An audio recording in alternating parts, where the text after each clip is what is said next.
Assalamualaikum dan salam sejahtera. Pada hari ini kita akan mempelajari tajuk isi padu cecair. Apa itu isi padu cecair, murid-murid? Baiklah, isi padu cecair ialah banyaknya cecair dalam sesuatu bekas. Satu ciri cecair yang penting ialah isi padunya tetap, tidak berubah walaupun bentuk bekasnya berubah. Cuba murid-murid perhatikan gambar yang cikgu tunjukkan ini. Di dalam botol ini menunjukkan ada sejumlah isi padu cecair. Ini bermakna isi padu adalah jumlah air yang ada di dalam sesuatu bekas. Apakah bekas-bekas yang sesuai untuk mengisi cecair, murid-murid? Mari cikgu tunjukkan. Yang pertama, cawan. Seterusnya, kita boleh gunakan gelas dan kolek. Tahukah kamu, murid-murid, isi padu cecair di dalam bekas-bekas ini? Mari kita lihat bandingan jumlah cecair dari segi banyak atau sedikitnya jumlah kuantiti yang terdapat dalam sesuatu bekas. Cuba murid-murid perhatikan raja yang cikgu tunjukkan ini. Baiklah murid-murid, cuba murid-murid perhatikan kandungan isi padu yang terdapat di dalam dua bekas ini. Manakah jumlah isi padu yang lebih dan manakah jumlah isi padu yang kurang?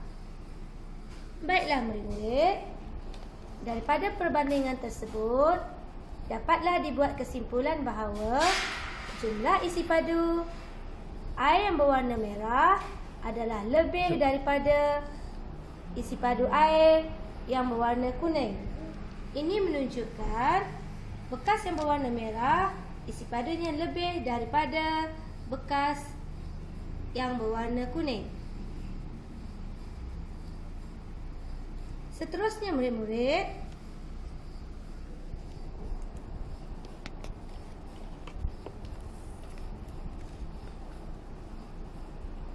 cuba kita lihat perbandingan yang seterusnya. Cuba murid-murid perhatikan antara ketiga-tiga bekas tersebut.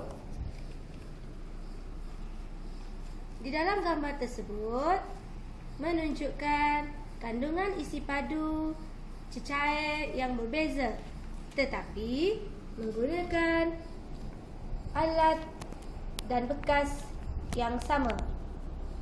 Bolehkah murid-murid membuat perbandingan? Baiklah murid-murid, biar cikgu terangkan. Kandungan bekas yang mengandungi cecair hijau,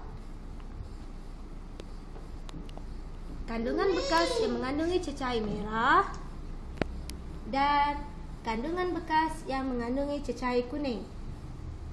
Manakah perbandingan tersebut yang menunjukkan kandungan isi padu cecair yang paling banyak, sedikit, dan paling sedikit? Bolehkah murid-murid terangkan? Baiklah murid-murid, di sini bolehlah dibuat kesimpulan bahawa jumlah isi padu kandungan cecair di dalam bekas hijau adalah paling banyak berbanding dengan kandungan cecair di dalam bekas yang mengandungi cecair yang berwarna merah, dan kandungan bekas cecair yang berwarna kuning adalah paling sedikit berbanding daripada ketiga-tiga bekas tersebut. Seterusnya murid-murid, kita akan lakukan aktiviti membanding isi padu cecair dalam bekas yang serupa. Sekarang, mari kita bandingkan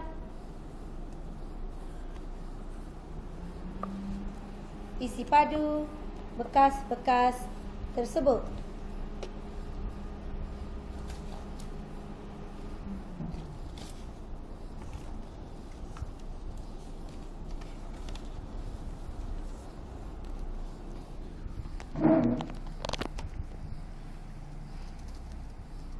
Cuba murid-murid perhatikan gambar yang cikgu tunjukkan ini.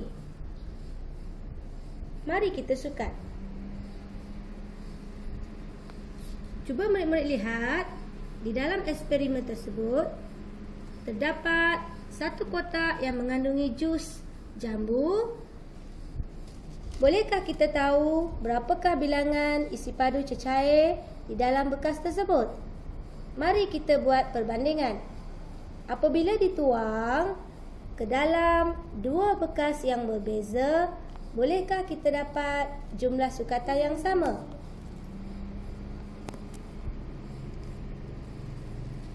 Baiklah murid-murid, apabila jus di dalam kotak itu dituang ke dalam gelas, didapati kandungan jus jambu di dalam satu kotak bersamaan dengan sukatan isi padu 4 gelas yang sama besar. Perbandingan boleh dilihat apabila kita menyukat jus jambu yang sama menggunakan alat sukatan yang berbeza. Seperti contoh yang kedua. Di dalam contoh kedua, cikgu menggunakan kolej untuk menyukat isi padu jus jambu yang sama. Apabila dituang, isi padu jus jambu di dalam kotak bersamaan dengan 3 bekas kolej. Kenapakah sukatan gelas dan kolej berbeza murid-murid?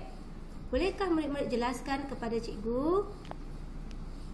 Baiklah murid-murid, di sini dapatlah dibuat kesimpulan bahawa gelas apabila disukat dengan jus jambu di dalam kotak dapat menghasilkan 4 gelas berbanding kolej yang dapat menghasilkan 3 kolej.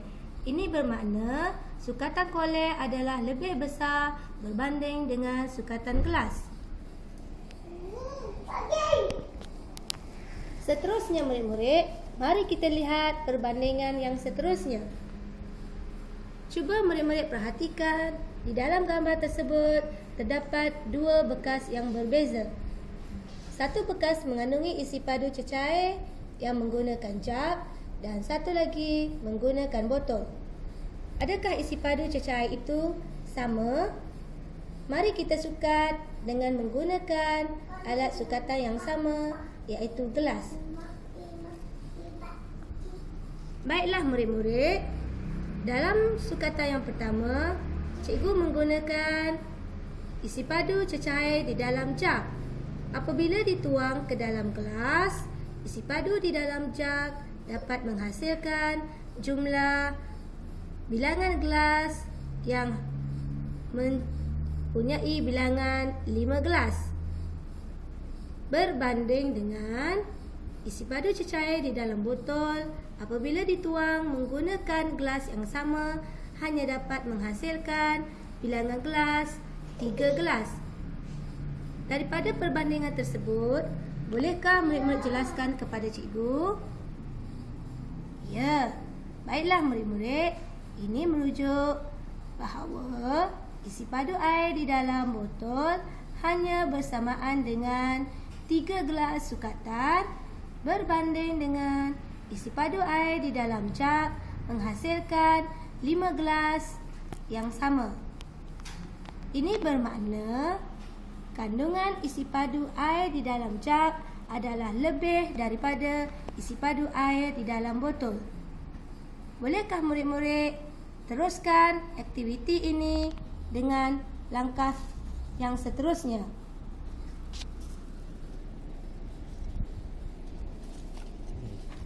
Baiklah murid-murid, daripada perbandingan tersebut dapatlah dibuat kesimpulan bahawa apabila air di dalam sesuatu bekas yang sama disukat menggunakan bekas yang sama akan menghasilkan jumlah yang sama. Sebaliknya, jumlah air di dalam bekas yang berbeza apabila disukat menggunakan alat sukatan yang sama akan menghasilkan jumlah bilangan yang berbeza. Cuba murid-murid perhatikan gambar yang cikgu tunjukkan ini.